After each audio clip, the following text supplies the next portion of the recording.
Extra tough. सभी पशुपालकों की पसंद, देश का नंबर 1 कपिला पशु आहार।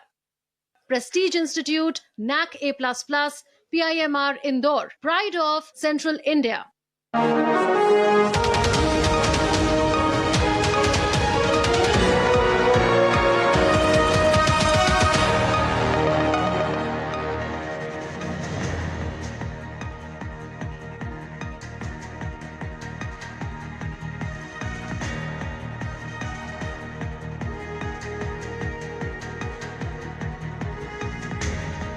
नमस्कार, मैं हूं सुधीर चौधरी और डिकोड में आपका स्वागत है।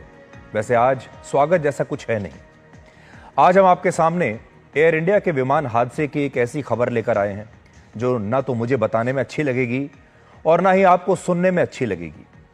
लेकिन ये खबर आपको बताऊं उससे पहले आपको ये बताना चाहता हूं कि इस हादसे के बाद मन में क्या विचार आते हैं। आपके मन में भी शायद ये विचार आज आ रहे होंगे। आज हमें एक बार फिर से याद दिलाया गया है कि जीवन कितना अनिश्चित है। आप छुट्टियां मनाने के लिए पहलगाम जाते हैं, वहां आतंकवादी गोली मारकर हत्या कर देते हैं।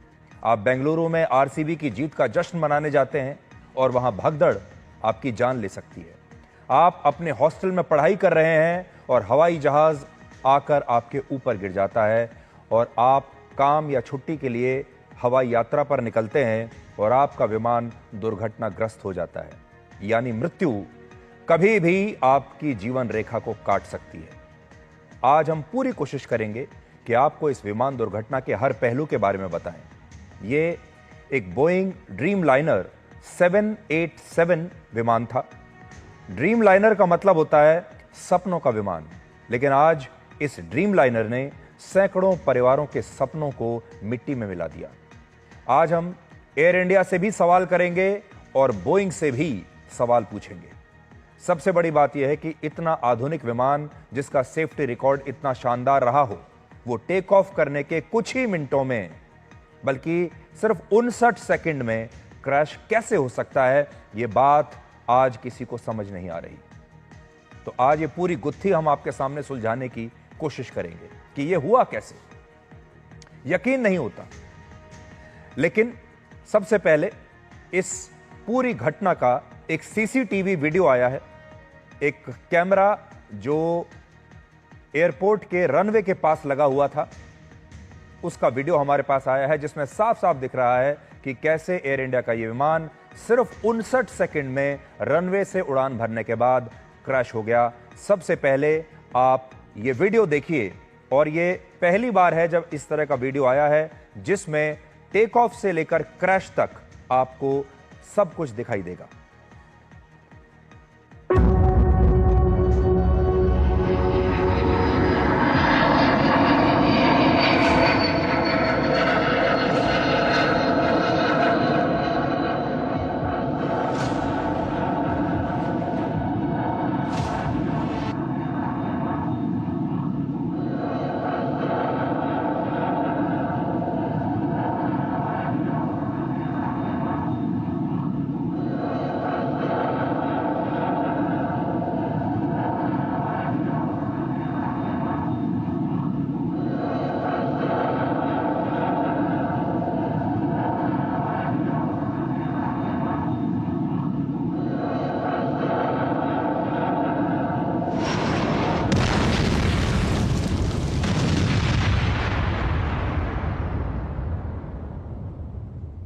तो इस वीडियो को अगर आप ध्यान से देखेंगे, टेक ऑफ से लेकर क्रैश सब कुछ 59 सेकंड के अंदर हो गया है।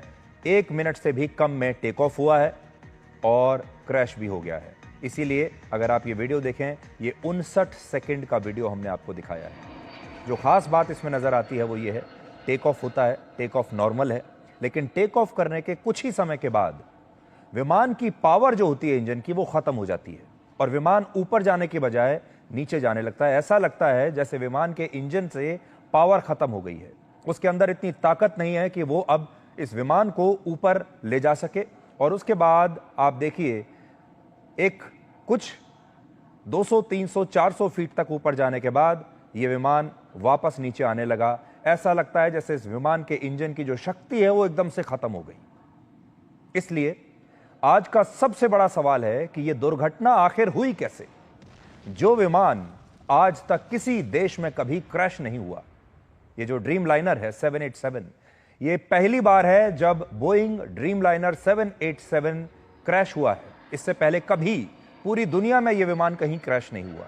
जिस विमान को दुनिया का सबसे सुरक्षित यात्री विमानों में से एक माना जाता था, जिस विमान से दुनिया के 100 करोड़ लोगों ने अभी तक हवाई यात्रा की है और उन्हें कभी कोई नुकसान नहीं हुआ, जिस विमान के सेफ्टी रिकॉर्ड की मिसालें दी जाती हैं कि यह विमान कभी क्रैश नहीं हुआ आज तक, यह विमान खराब से खराब मौसम में भी उड़ान भर सकता है। और जिस विमान के लिए यह कहा जाता था कि इसका अगर एक इंजन भी फेल हो जाए तो दूसरा इंजन विमान को संभालने में पूरी तरह सक्षम है, अगर इंजन फेल हो जाए तब भी यह विमान काफी देर तक अपने आप को संभाल सकता है, जिसके सिस्टम अगर फेल हो जाएं तो भी वो विमान अपने आप को संभाल सकता है, वो विमान जो आज तक कभी क्रैश नहीं हुआ, वो आज अहमदाबाद में कैसे क्रैश हो गया, ये सवाल सबके दिमाग में है, जवाब किसी के पास नहीं।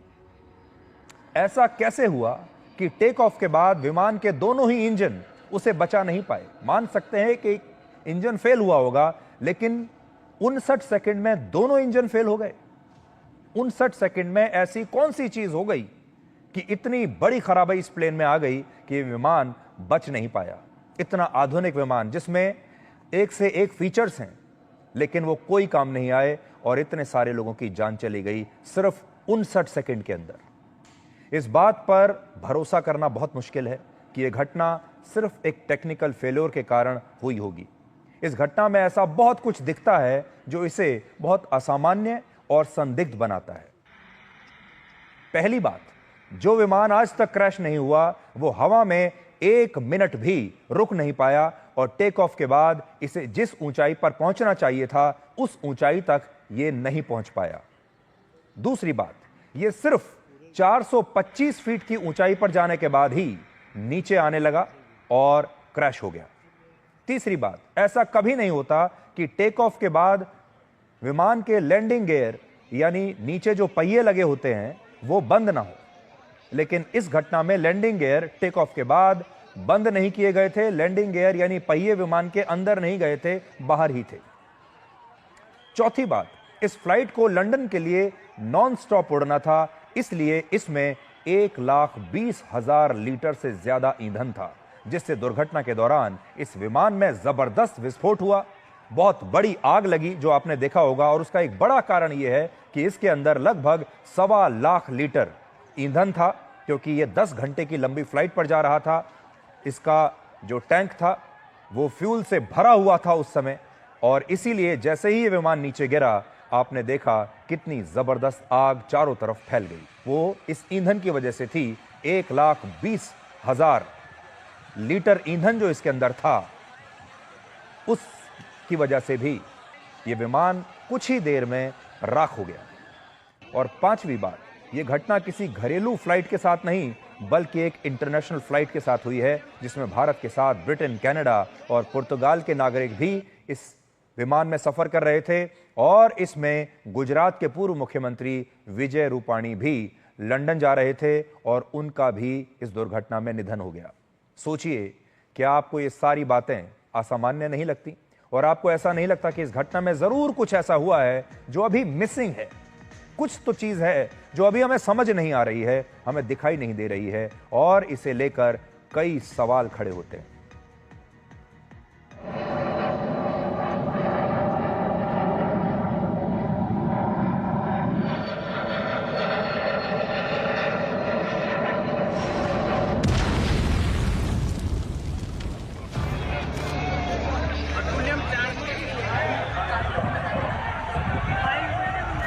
जोर से आवाज आया विंग्स का, फिर पूरा धुआं धुआं भर गया। लोग यहाँ से भगदड़ मची।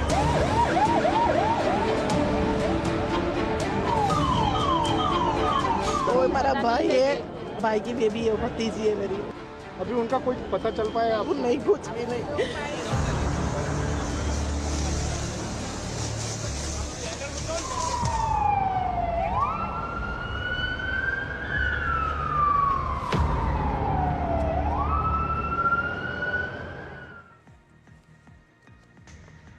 कहते हैं जीवन क्षण भंगुर है, यानी क्षण में खत्म होने वाला है और मौत निश्चित है जिसे कोई टाल नहीं सकता।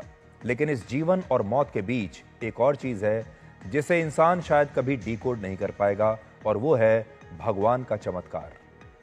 एयर इंडिया का जो विमान इस दुर्घटना के बाद एक मलबे में, राख में तब्दील हो गया, उस दुर्घटना में भी एक यात्री ऐसा था जो मौत से हाथ मिलाकर वापस आ गया, और इस यात्री का नाम है रमेश विश्वास कुमार। और ये इस फ्लाइट में 11A नंबर की सीट पर बैठा था, जो कॉकपिट की तरफ, आगे की तरफ होती है। कहते हैं विमान में आगे की सीटों पर बैठने वाले यात्रियों की जान को पीछे बैठे लोगों से ज्यादा खतरा होता है, क्योंकि विमान जब क्रैश होता है तो वो आगे से ही किसी चीज से टकराता है। लेकिन इस क्रैश में ये यात्री आगे बैठकर भी बच गया, और अब ये हमारे बीच मौजूद है और ये यात्री जिंदा है। अभी तक इस पूरे हादसे में सिर्फ एक व्यक्ति है जो जिंदा बचा है, ये उसकी टिकट है, शायद ये लकी टिकट है। 11A उसका सीट नंबर था। और ये तो सच है कि मौत को टाला नहीं जा सकता, लेकिन ये भी सच है कि ये देखिए, और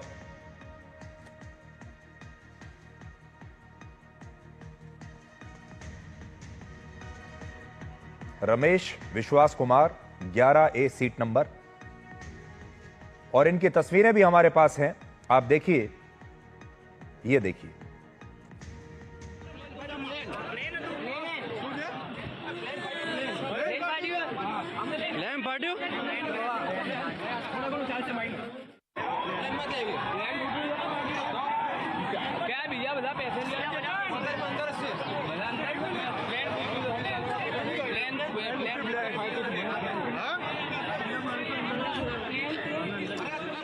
अब ये चमत्कार भी देखिए, ये कोई चमत्कार है, क्योंकि मौत को टाला नहीं जा सकता, ये तो हमने सुना है, लेकिन ये भी सच है कि जब तक आपका जीवन लिखा है तब तक आपसे आपकी सांसें कोई छीन नहीं सकता। और आज रमेश को देखकर ये बात सही लगती है कि किस्मत भी कोई चीज होती है। और आप देखिए, इस हादसे में रमेश मामूली चोटों के साथ जिंदा बचकर आ गए। ये एक चमत्कार नहीं तो और क्या है। और आप ये भी देखिए, जो हमने आपको वीडियो दिखाया था 59 सेकंड का वीडियो था, यानी टेक ऑफ से लेकर क्रैश तक 59 सेकंड का ये सफर था। रमेश के पास सिर्फ 30 सेकंड रहे होंगे बचने के। रमेश को 30 सेकंड के आसपास इतना समय मिला था कि वो क्या करे, कहां से निकले, किस इमरजेंसी एग्जिट से निकलकर वो अपनी जान बचा सकते हैं। और 30 सेकंड में उन्होंने ये फैसला किया होगा कि वो कैसे इस हादसे से बच सकते हैं, और बहुत ही मामूली चोटों के साथ रमेश इस हादसे से बच गए। ये है चमत्कार।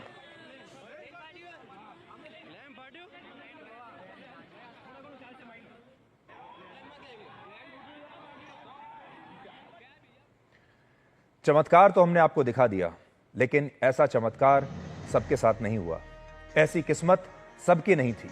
और इस घटना में ऐसी न जाने कितनी कहानियां दबी हुई हैं जो दर्द और पीड़ा से भरी हुई हैं।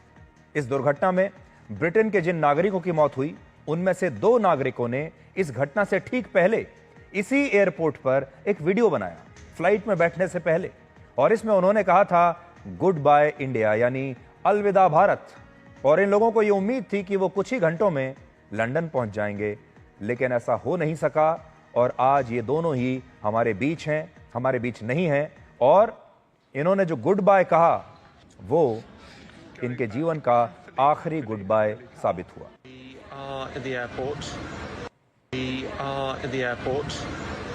Just boarding. Goodbye, India. Goodbye. Thank you. 10-hour flight back to England. Going back happily, happily, happily calm. We are in the airport. Just boarding. Goodbye, India. ये दुर्घटना एयर इंडिया की जिस फ्लाइट की हुई है उसका नाम था AI-171। ये गुजरात के अहमदाबाद से लंदन के गेटविक एयरपोर्ट के लिए आज दोपहर 1:38 पर रवाना हुई थी। नॉन स्टॉप फ्लाइट थी जिसे आज रात करीब 11 बजे लंदन पहुंचना था। इसमें कुल मिलाकर 242 लोग मौजूद थे, जिनमें 230 यात्री थे और 12 लोगों का क्रू था, जिसमें 2 पायलट भी शामिल हैं। यहां आपको इस बात पर खास ध्यान देना होगा कि यह एक नॉन स्टॉप फ्लाइट थी और इसमें फ्यूल यानी ईंधन पूरा भरा हुआ था और इसकी अनुमानित जो मात्रा है ईंधन की वो थी 1,20,000 लीटर के आसपास। इतना ईंधन इस विमान में मौजूद था। सोचिए, अगर किसी स्थान पर 1,20,000 लीटर पेट्रोल, डीजल या ईंधन कहीं पर रखा हो और वहां पर जरा सी चिंगारी अगर भड़क जाए तो उस जगह पर कितना बड़ा विस्फोट होगा, जरा अंदाजा लगाइए। और इस घटना में भी बिल्कुल यही हुआ। विमान को बिना रुके लंदन तक जाना था और इसका फ्यूल टैंक पूरी तरह से भरा हुआ था। इसलिए विमान के क्रैश होने के बाद इसमें बाकी दुर्घटनाओं के मुकाबले कहीं ज्यादा बड़ा धमाका हुआ और जिस हॉस्टल की बिल्डिंग से यह विमान टकराया वो भी पूरी तरह से ध्वस्त हो गई, जल गई।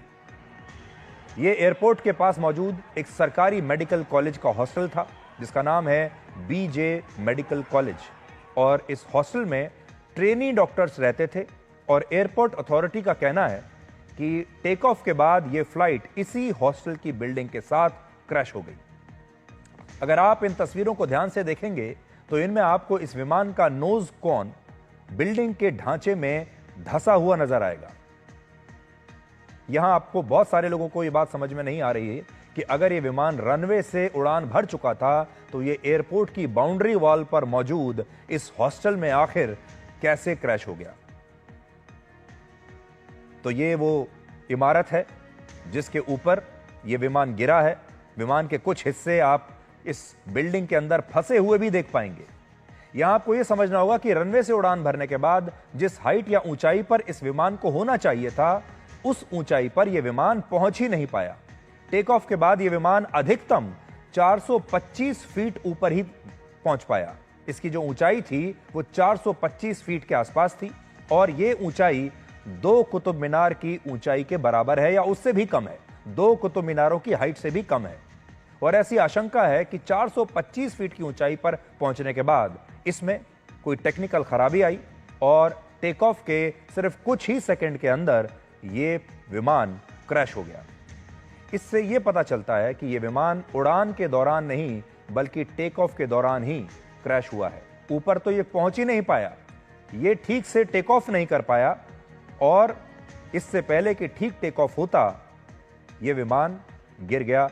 आज एआई की मदद से एक हमने आपके लिए वीडियो बनाया है। पहले आप ये वीडियो देखिए जिससे आपको समझ में आएगा कि ये क्रैश कैसे हुआ होगा। ये देखिए।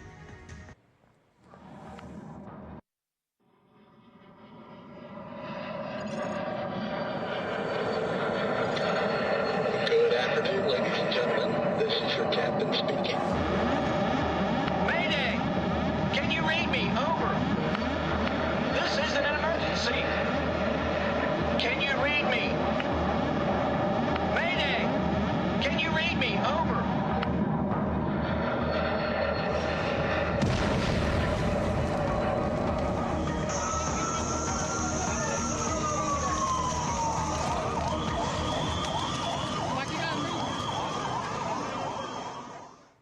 ये एक एआई जनरेटेड वीडियो है, सिर्फ इसलिए हमने बनाया है सांकेतिक वीडियो ताकि आपको समझ में आ सके कि विमान कैसे दुर्घटनाग्रस्त हुआ है और सिर्फ 425 फीट की ऊंचाई तक ये जा पाया, उसके बाद नीचे गिरना शुरू हो गया। एक और बात महत्वपूर्ण है वो ये कि टेक ऑफ के सिर्फ 5 से 20 सेकंड के बीच ही इस विमान का ट्रांसपॉन्डर सिग्नल ड्रॉप हो गया था। ट्रांसपॉन्डर सिग्नल विमान में लगा वो इलेक्ट्रॉनिक डिवाइस होता है जो उसकी लोकेशन, उसकी ऊंचाई और उसकी स्पीड जैसा डेटा और दूसरी तमाम फ्लाइट जानकारियां एयर ट्रैफिक कंट्रोल को भेजता है। लेकिन यह कनेक्शन टूट गया। इससे इस बात की संभावना बढ़ जाती है कि जब यह विमान रनवे से उड़ान भरने वाला था तभी इसमें कोई गड़बड़ी मौजूद थी, कोई खराबी इसमें हो चुकी थी जिससे यह मामला लापरवाही का भी हो सकता है। इसके अलावा इस फ्लाइट के क्रैश होने से पहले इसके पायलट ने एक इमरजेंसी सिग्नल दिया जिसमें उन्होंने 3 बार मेडे मेडे मेडे कहा था। यह फ्रेंच भाषा का शब्द होता है जिसका मतलब होता है आपातकालीन स्थिति में मदद मांगना और ये संकेत देना कि फ्लाइट क्रैश होने की स्थिति में आ गई है। जब कोई पायलट एयर ट्रैफिक कंट्रोल को कहता है मेडे, 3 बार मेडे मेडे मेडे कहता है, तो आप ये समझ लीजिए कि पायलट ये मान चुका है कि अब ये विमान क्रैश होने वाला है। और ये बिल्कुल जो एक्सट्रीम इमरजेंसी होती है, जो बिल्कुल विमान के क्रैश होने की स्थिति आ जाती है, तब पायलट के पास ये आखिरी मदद मांगने का मौका होता है। उसने मदद मांगी लेकिन समय नहीं था और कुछ ही सेकंड में ये विमान क्रैश हो गया। कोई मदद करता भी तो उसमें भी कुछ समय लगता, ना तो एयर ट्रैफिक कंट्रोल के पास इतना भी समय मिला उन्हें कि वो कुछ रिएक्ट भी कर पाते, इससे पहले कि वो ठीक से सुन पाते, ये विमान क्रैश कर गया। और ये जो अभी हमने आपको तस्वीर दिखाई थी, आप देखिए, मैं बड़ी स्क्रीन पर आपको दिखाता हूं।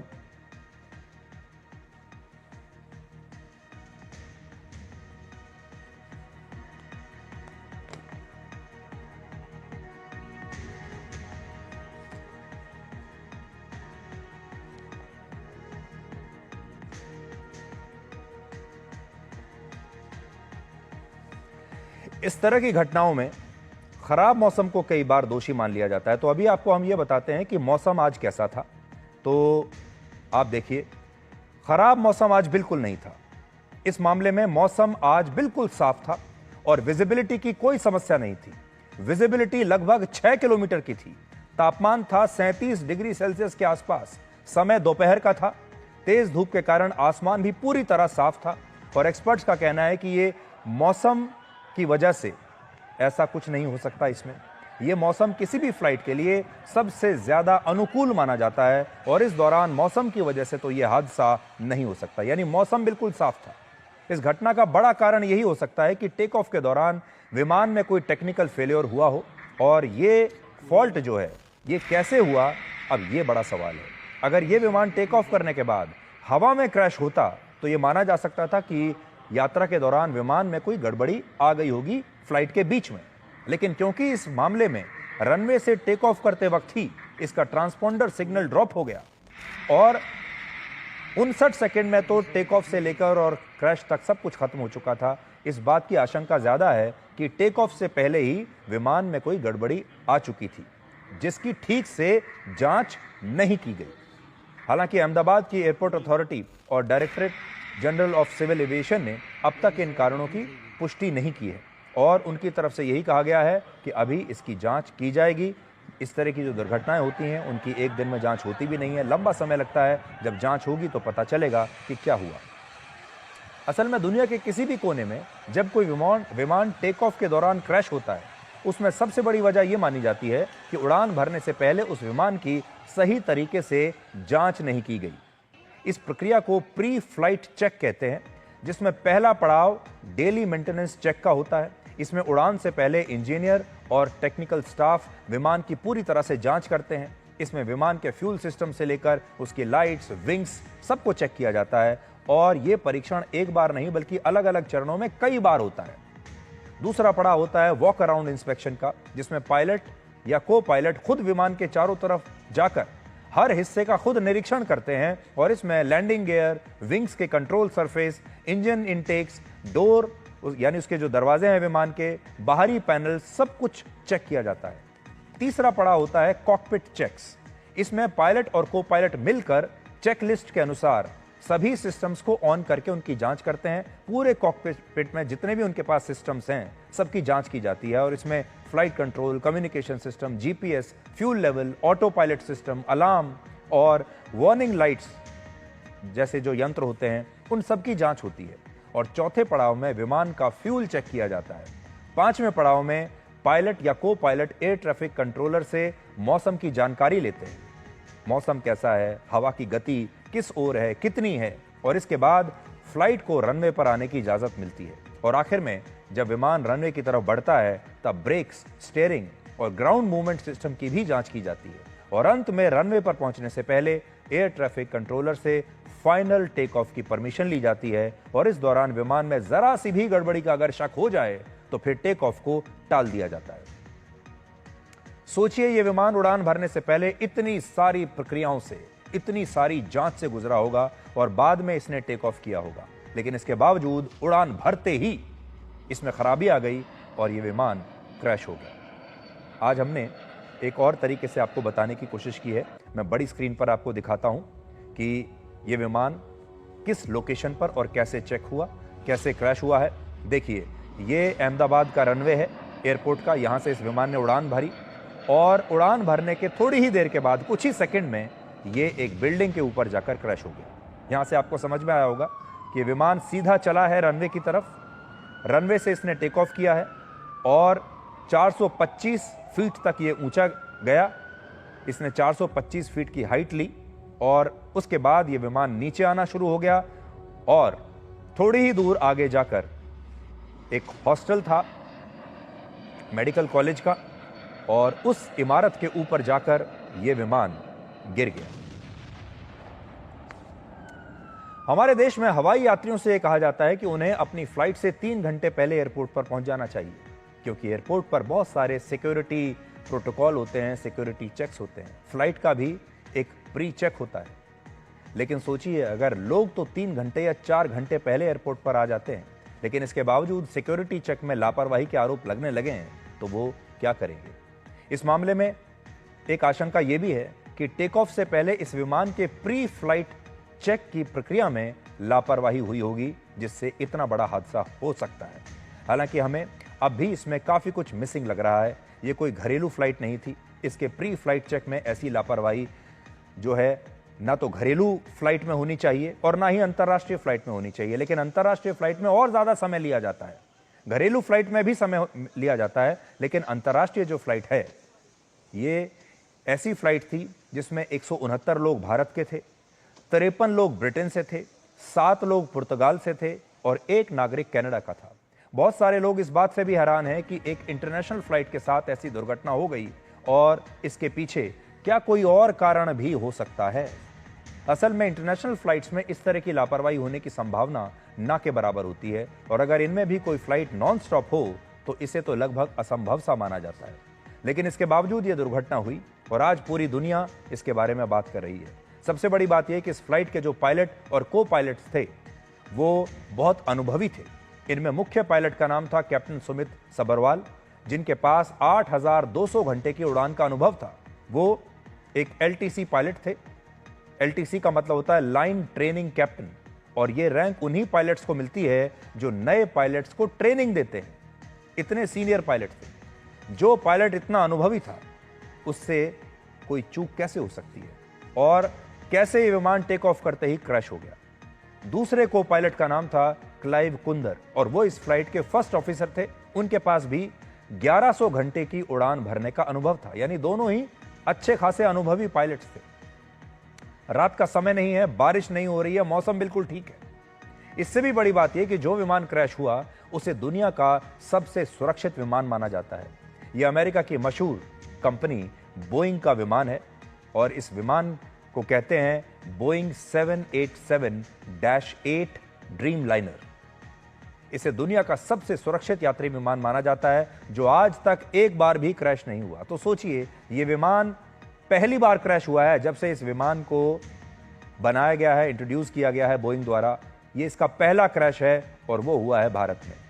इस विमान की पहली उड़ान वर्ष 2009 में हुई थी और वर्ष 2011 में इसे इस्तेमाल करने का फ्लाइंग सर्टिफिकेट मिला था। आज भी दुनिया की 76 एयरलाइंस इस विमान का इस्तेमाल कर रही हैं, और इनमें बड़ी बड़ी एयरलाइंस हैं जैसे American airlines, British Airways, Japan airlines, air Canada और UAE की एयरलाइन एतिहाद।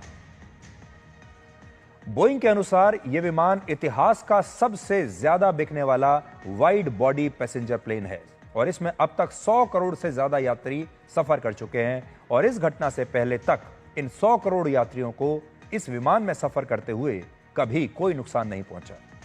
इस समय भी बोइंग के पास 948 ड्रीम लाइनर विमानों का ऑर्डर है। 948 ड्रीम लाइनर्स विमानों का ऑर्डर उनके पास रखा हुआ है।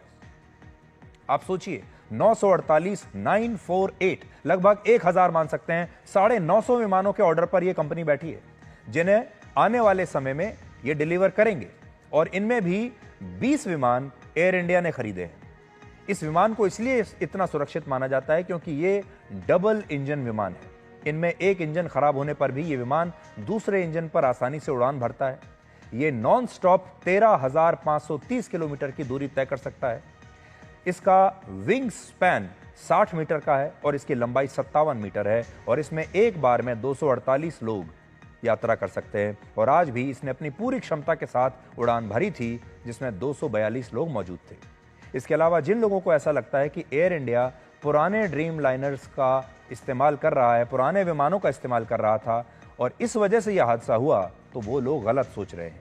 एयर इंडिया ने यह विमान वर्ष 2014 में खरीदा था और अभी इसे सिर्फ 11 साल ही हुए थे, जबकि बोइंग कंपनी ये कहती है कि इस विमान को अधिकतम 50 वर्षों तक इस्तेमाल किया जा सकता है। यानी जो इस विमान की लाइफ है वो 50 साल है, अभी तो इसको 11 साल ही हुए थे। हालांकि इस विमान को लेकर हाल ही में कुछ सवाल जरूर उठे हैं अंतर्राष्ट्रीय स्तर पर। पिछले साल बोइंग के ही एक इंजीनियर ने यह दावा किया था कि बोइंग ने अपने इस सीरीज के विमानों को कई जरूरी निरीक्षण उसमें नहीं किए हैं और इसमें सस्ते स्पेयर पार्ट्स को लगाया गया है, जिससे इन विमानों की क्षमता प्रभावित हुई है। इस इंजीनियर ने यह आरोप लगाया था कि बोइंग कंपनी जो है वो कॉस्ट कटिंग कर रही है, खर्चा नहीं करना चाहती, जिसकी वजह से वो इन विमानों की क्वालिटी पर समझौता कर रही है, कॉम्प्रोमाइज कर रही है। और अमेरिका की एक फेडरल एजेंसी इन आरोपों की जांच भी कर रही है, जिसकी रिपोर्ट आना अभी बाकी है। इस घटना के बाद अब बड़ा सवाल यह है कि इसके लिए जिम्मेदार कौन होगा। तो पहली जिम्मेदारी एयर इंडिया की है, जिस पर हमारे देश के लोगों ने भरोसा किया, अपने बच्चों को, अपने बेटे बेटियों को, माता पिता को, रिश्तेदारों को, परिवार के सदस्यों को, दोस्तों को इस फ्लाइट में भेजा एयर इंडिया पर पूरा विश्वास करके कि ये सुरक्षित लंदन पहुंचेंगे। इस फ्लाइट में इकोनॉमी क्लास का एक टिकट 60,000 रुपए का था, बिजनेस क्लास का एक टिकट लगभग 2 लाख रुपए का था।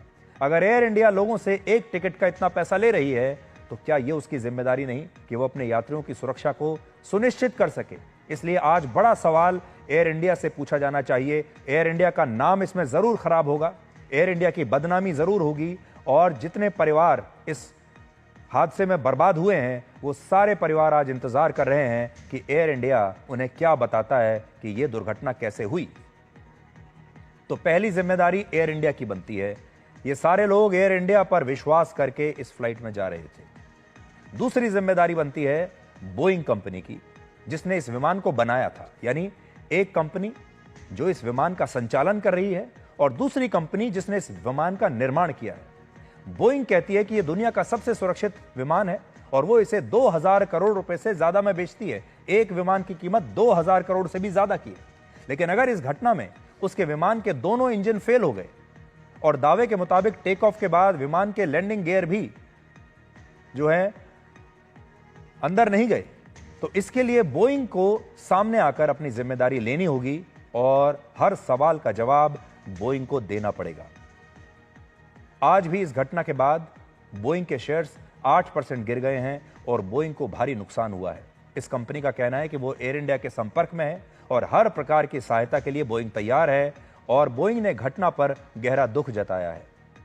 लेकिन दुख तो आपने जता दिया, अगर बोइंग के विमान में ही कोई गड़बड़ी निकलती है तो क्या बोइंग की जिम्मेदारी और जवाबदेही तय होगी? आज ये बड़ा सवाल है। दुख तो एयर इंडिया ने भी जता दिया और बोइंग ने भी जता दिया।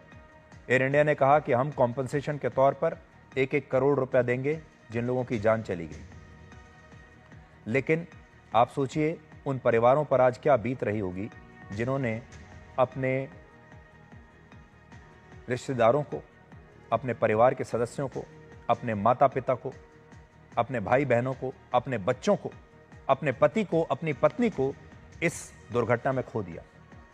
यह बात हम इसलिए भी कह रहे हैं क्योंकि इस घटना के पीछे एक थ्योरी यह भी चल रही है कि इसमें बोइंग के विमान में ही कोई गड़बड़ी हुई होगी और असल में विमान के नीचे जो पहिए होते हैं उन्हें लैंडिंग गियर कहते हैं और जब विमान रनवे से उड़ान भरने के बाद सिर्फ 30 से 50 फीट की ऊंचाई पर पहुंचता है तो ये लैंडिंग गियर अपने आप अंदर चले जाते हैं, यानी ये पहिए बंद हो जाते हैं।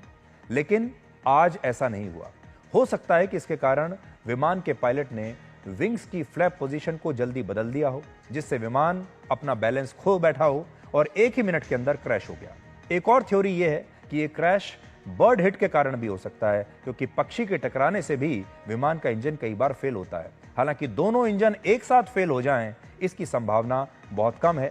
एक्सपर्ट से हमने बात की है, थ्योरीज बहुत सारी चल रही हैं, हम भी आपको वो सब बात बता रहे हैं जो अपुष्ट हैं। लोग जो बता रहे हैं, लेकिन एक्सपर्ट्स क्या कहते हैं, अब आप वो सुनिए। विजुअल्स से लगता है कि एयरक्राफ्ट को लॉस ऑफ पावर है।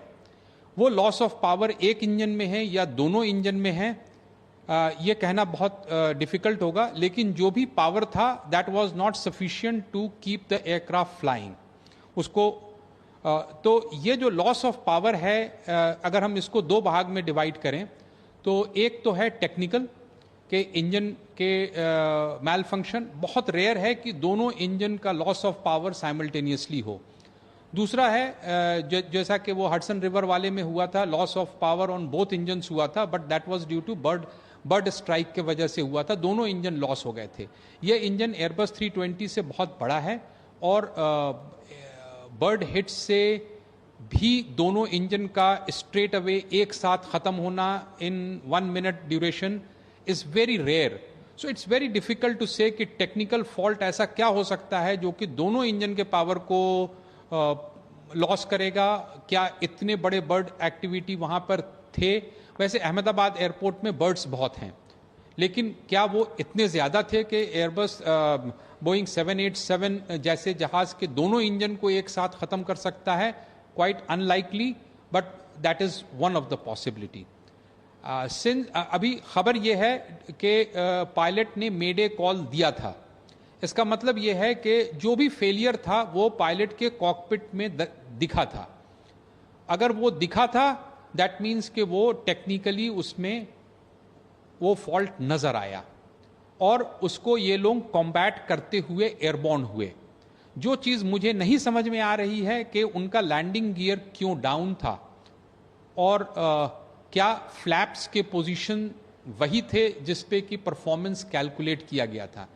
फ्लैप्स एक विंग्स के पीछे में एक डिवाइस होता है जो कि लिफ्ट को बढ़ाता है। तो जब एयरक्राफ्ट टेक ऑफ करता है तो उसका फ्लैप्स टेक ऑफ पे होता है, लैंडिंग गियर डाउन होता है। जैसे ही एयरबॉर्न होता है तो लैंडिंग गियर को अप किया जाता है।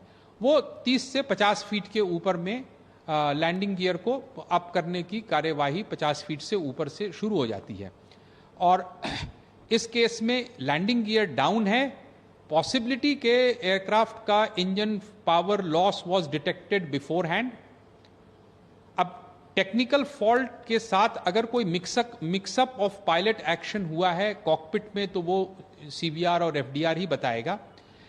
एफडीआर विल से बहुत बड़ा सवाल है कि लैंडिंग गियर ऊपर क्यों नहीं था, क्योंकि खबर यह है कि जहाज 600 फीट तक ऊपर गया था, तो 600 फीट तक उसके लैंडिंग गियर ऊपर होने चाहिए थे। और क्या फ्लैप्स अपनी जगह पे था? ये सब दीज आर जो चीज़ है वो इन्वेस्टिगेशन की चीज़ है और किसी को भी स्पेकुलेट करने का हक नहीं है। मैं ये बोल रहा हूँ कि वेदर, हॉट टेम्परेचर, रनवे, ये सारा चीज़ परफॉर्मेंस एयरक्राफ्ट के इंजन पावर और कॉन्फ़िगरेशन पे डिपेंड करता है। इंजन पावर टेक्निकली ख़राब हो सकता है, इंजन पावर बर्ड हिट के वजह से भी जा सकता है और एयरक्राफ्ट का कॉन्फ़िगरेशन पायलट के हाथ में होता है। क्या एक प्रॉब्लम था या मल्टीपल प्रॉब्लम था, अभी कोई कुछ नहीं कहा जा सकता। तो आपको एक तो ये नई खबर बता दें कि भारत के गृह मंत्री अमित शाह आज अहमदाबाद गए हैं। उन्होंने घायलों से भेंट की है और थोड़ी देर में वो प्रेस को भी संबोधित करने वाले हैं, वो हम आपको दिखाएंगे।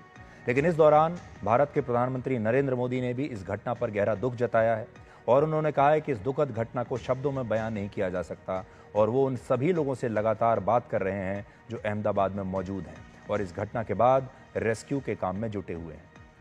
गृह मंत्री अमित शाह भी अहमदाबाद में हैं इस समय और उन्होंने वहां घायलों और मृतकों के परिवारों से मुलाकात की है। अभी आप देखिए वो क्या कह रहे हैं। इस घटना से पूरा देश क्षुब्ध है और पूरा देश एक साथ पूर्ण संवेदनाओं के साथ ये जो दुर्भाग्यपूर्ण हादसे में पैसेंजर हताहत हुए हैं, इनके परिजनों के साथ खड़ा है। सबसे पहले मैं भारत सरकार, गुजरात सरकार भारत सरकार के प्रधानमंत्री जी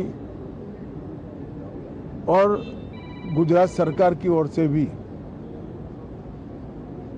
जो लोग हताहत हुए हैं, इनके परिजनों के प्रति गहरी संवेदना व्यक्त करता हूं। 10 ही मिनटों में हादसे के भारत सरकार के पास सूचना पहुंची। तुरंत ही मैंने मुख्यमंत्री जी, यहाँ के गृह मंत्री, होम डिपार्टमेंट के control room, civil aviation department, civil aviation मंत्री, सभी से संपर्क किया। प्रधानमंत्री जी का भी तुरंत ही फोन आ गया और भारत सरकार और गुजरात सरकार के सभी डिपार्टमेंट एक साथ होकर राहत और बचाव कार्य में लगे। इस विमान में कुल मिलाकर 230 यात्री देश के और विदेश के और 12 क्रू मेंबर सवार थे। इसमें से एक यात्री का बचने का अच्छा समाचार मिला है, मैं उनको मिलकर आया हूं। मृत्यु का आंकड़ा तो डीएनए परीक्षण और यात्रियों की पहचान के बाद ही अथॉरिटी अधिकृत रूप से घोषित करेगी, मगर जो यात्री बचा है उसको मैं मिलकर आया हूं। घटना के तुरंत बाद गुजरात सरकार ने बहुत त्वरा से डिजास्टर मैनेजमेंट की सारी इकाइयों को अलर्ट करते हुए, चाहे हेल्थ डिपार्टमेंट जो हो, चाहे फायर ब्रिगेड हो, चाहे पुलिस विभाग हो, भारत सरकार की भी सीएपीएफ को संपर्क कर सभी ने एक साथ मिलकर राहत और बचाव का कार्य चालू किया। मगर 1.25 लाख लीटर ईंधन विमान के अंदर ही था और लगभग गर्मी, तापमान इतना ऊंचा हो गया कि किसी को बचाने की मौका ही नहीं मिला। अब मैं घटना स्थान पर भी जाकर आया हूं। सारे यात्रियों के मृतदेह को बाहर निकालने का काम लगभग समाप्त हो चुका है। जितने यात्रियों के परिजन यहां पहुंच चुके हैं, वो सबका डीएनए लेने की कार्यवाही भी 2-3 घंटों में समाप्त हो जाएगी। विदेश में जिनके परिजन हैं, उनको सूचना देने की कार्यवाही समाप्त हो चुकी है और जैसे ही पहुंचते हैं उनके भी डीएनए सैंपल लिए जाएंगे और मृतदेहों की पहचान के लिए जितने मृतदेह मिले हैं, इनके भी डीएनए सैंपल लेने की कार्यवाही समाप्त हो चुकी है। गुजरात में ही लगभग 1000 के आसपास डीएनए टेस्ट करने पड़ेंगे। ये सभी टेस्ट करने की क्षमता गुजरात में विकसित है, तो डीएनए टेस्टिंग के लिए कहीं गुजरात के बाहर जाने की जरूरत नहीं पड़ेगी। गुजरात की एफएसएल और नेशनल फॉरेंसिक साइंस यूनिवर्सिटी दोनों मिलकर कम से कम समय में डीएनए का परीक्षण पूरा करने के बाद परिवारजनों को अपना मृतदेह, परिजन का मृतदेह सौंपने का काम करेंगे।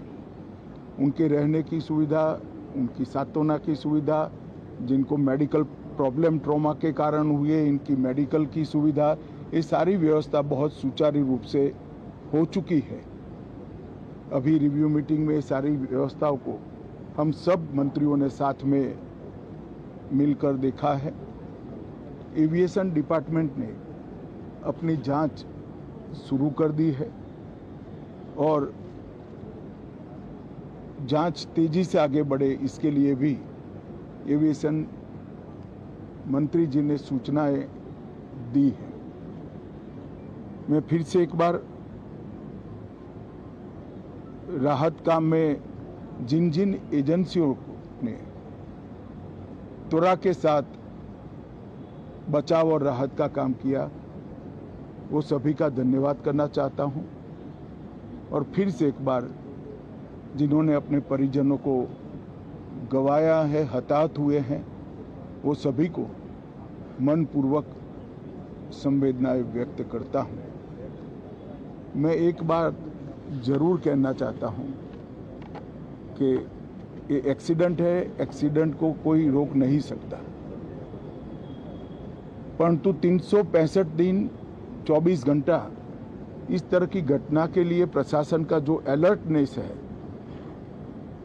उसकी कसौटी उसी वक्त होती है जब ऐसी घटनाएं होती है।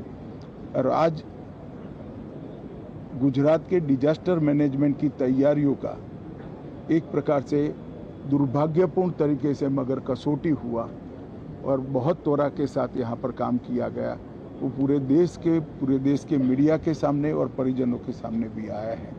अंत में मैं फिर से एक बार सम्माननीय प्रधानमंत्री नरेंद्र मोदी जी की ओर से, भारत सरकार और गुजरात सरकार की ओर से सभी हताहत लोगों के परिजनों के प्रति गहरी संवेदना व्यक्त करता हूं।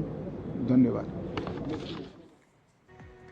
दो बातें बहुत महत्वपूर्ण हैं जो भारत के गृह मंत्री ने भी अभी कही।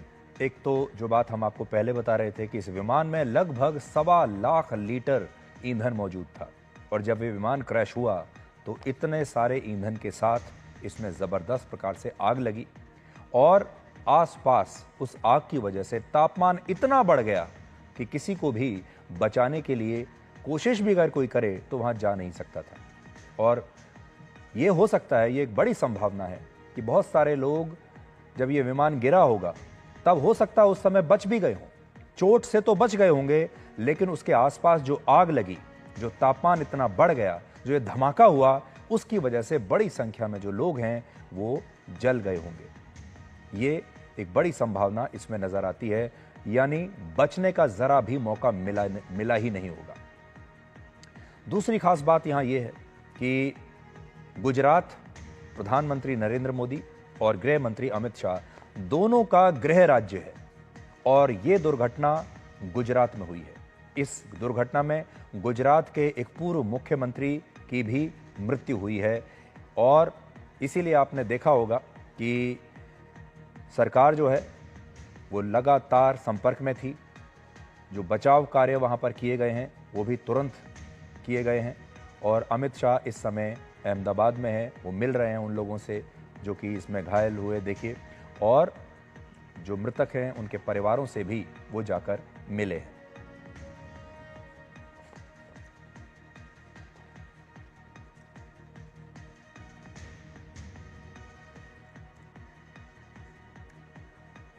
हम कितनी आसानी से मान लेते हैं कि हम कल का सूरज जरूर देखेंगे। इस विमान में सवार लोग अपने परिवार से यही कहकर गए थे कि लंदन से लौटकर मिलते हैं। कुछ लोगों ने सोचा होगा वापस लौटकर अधूरे काम पूरे करेंगे। न मिलने की शिकायत करने वाले किसी दोस्त से ये कहकर गए होंगे कि इस बार वापस आने के बाद पक्का मिलेंगे। छुट्टियों पर जा रहे छात्रों ने यह सोचा होगा कि बाकी बचा होमवर्क और प्रोजेक्ट वापस आने के बाद पूरा कर लेंगे। आज ये हादसा मन में एक गहरा सवाल छोड़ता है। कितने भरोसे के साथ हम अगले दिन, अगले हफ्ते और अगले महीने की प्लानिंग कर लेते हैं, अगले महीने का शेड्यूल बना लेते हैं, लोगों से यह वादा कर देते हैं कि हम उस दिन जरूर आएंगे, हम उस दिन जरूर मिलेंगे। हम हर रोज सुबह उठते हैं, चाय पीते हैं, कॉफी पीते हैं, ऑफिस जाते हैं, वापस आते हैं और सोचते हैं कि कल भी यही होगा। लेकिन सच ये है कि हर पल, हर सांस एक अनमोल तोहफा है, और कोई नहीं जानता कि अगली सांस और अगला पल आएगा भी या नहीं। यह हादसा हम सभी को फिर से एक बार ये याद दिलाता है कि जिंदगी अनिश्चित है, और इस अनिश्चितता में सिर्फ एक ही सच है, और वो ये है कि हमारे पास सिर्फ आज है। इसलिए अपने सपनों को टालें नहीं। जो काम आप करना चाहते हैं उसे कल पर मत छोड़िए। अगर किसी से सॉरी कहना चाहते हैं तो उसे आज ही कह दीजिए। कल का कोई भरोसा नहीं, आज इस दुर्घटना से ये सीख मिलती है। और हम जैसे जो लोग स्टूडियो से बैठकर आपको ये सारे समाचार देते हैं, हमारे लिए भी एक बहुत बड़ी चुनौती होती है जब हम इस प्रकार की घटनाओं को आप तक लाते हैं, क्योंकि हमें खुद बहुत दर्द होता है, व्यथा होती है। और सबसे बड़ी चुनौती ये होती है कि एक माँ जो अपने बेटे के वापस लौटने का इंतज़ार कर रही है, क्या उस माँ का दर्द हम आप तक पहुँचा सकते हैं? एक बच्चा जो अपने पिता के लौटने का इंतज़ार कर रहा है, एक बेटा या एक बेटी जो उस छोर पर लंदन में ये सोचकर एयरपोर्ट पर इंतज़ार कर रहा है कि उसके माता पिता आज अहमदाबाद से इस फ्लाइट में चलेंगे और कुछ घंटों के बाद लंदन में उसके कॉलेज में उसके साथ होंगे, उसके स्कूल में उसके साथ होंगे। उन बच्चों के आंखों में जो डर है, क्या वो हम आप तक पहुंचा पाएंगे? क्या ये सारा दर्द हम आप तक पहुंचा पाएंगे? या हमारे लिए भी एक बहुत बड़ी चुनौती होता है। अब एक छोटा सा ब्रेक ले लेते हैं, आप भी थोड़ी देर आराम कर लीजिए। 3 मिनट का ब्रेक हम आपको दे रहे हैं, आप थोड़ा सेटल हो जाइए, आराम कर लीजिए और फिर दोबारा इस ब्रेक के बाद हम मिलते हैं।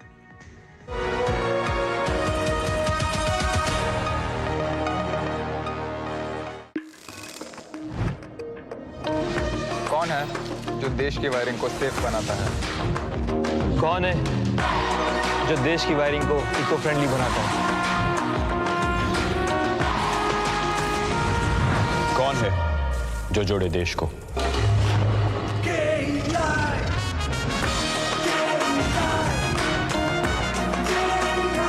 विकसित भारत का विकसित wire. Where the software engineer with a big idea meets the smart market analyst, meets the cool UI UX designer, meets the gifted content writer, meets the talented photographer to create the big dream. The world comes together at Sharda University. So where are you?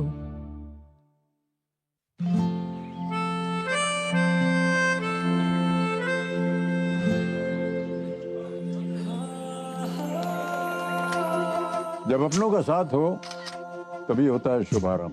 इसलिए सिर्फ Muthoot finance सदियों से देते आ रहे हैं हर नई शुरुआत में अपनों जैसा भरोसा। Muthoot finance, India's number 1 most trusted financial services brand. तो गोल्ड लोन के लिए अभी फोन कीजिए 1-800-313-1212 पर। पापा घर तो बहुत सुंदर बनने वाला है और अंदर से मजबूत भी, बिल्कुल एक फौजी की तरह जो फैमिली को रखे सेफ। पर भैया घर पे आर्मी थोड़ी लगेगी। आर्मी नहीं, टफकॉन TMT। देश के लिए आर्मी, घर के लिए टफकॉन TMT। एक ही बात है, टफकॉन TMT।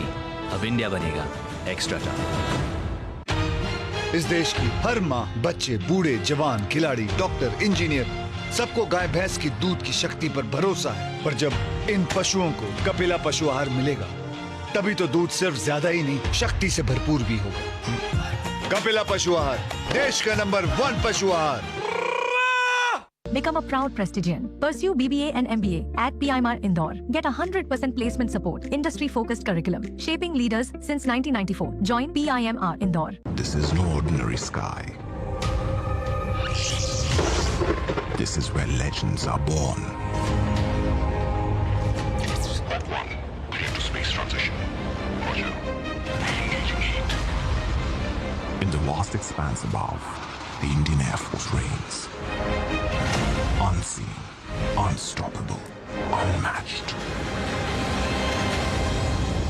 Join the Indian Air Force to be a cut above. Start successful legal career with Prestige, offering LLB and LLM with expert faculty and practical exposure, shaping leaders since 1994. Join PIMR Indore. कौन है जो जोड़े देश को? विकसित भारत का विकसित wire.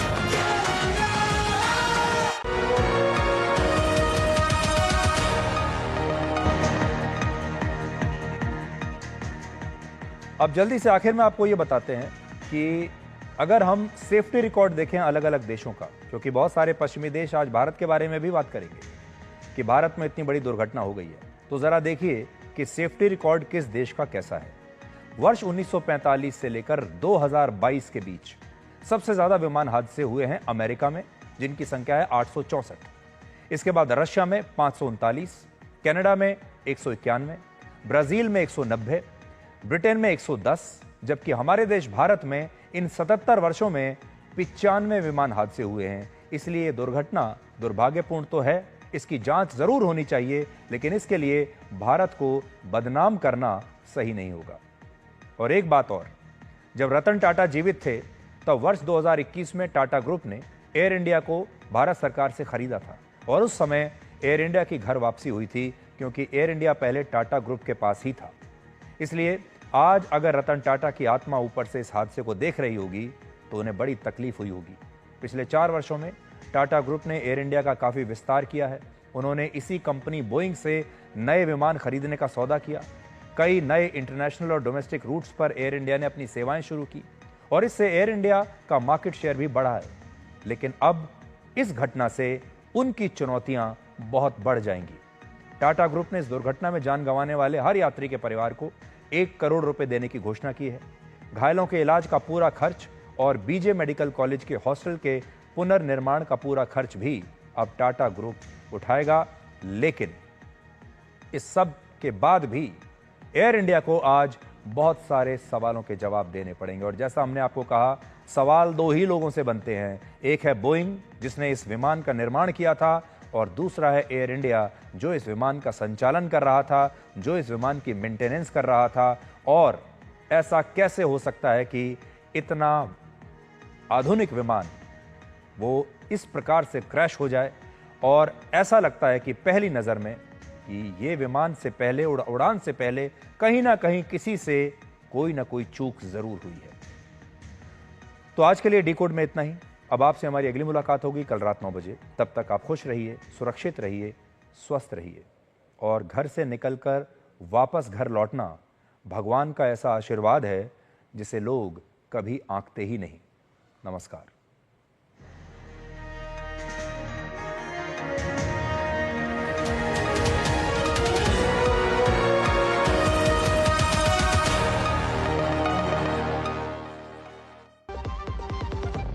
सस्ते वाले दाल मसाले स्वाद हुआ बेकार। MDH की हल्दी मिर्ची धनिया करे कमाल। ये रंग दे, ये खुशबू दे, ये तीखा, ये कम पड़े। क्या निराला MDH मसाला।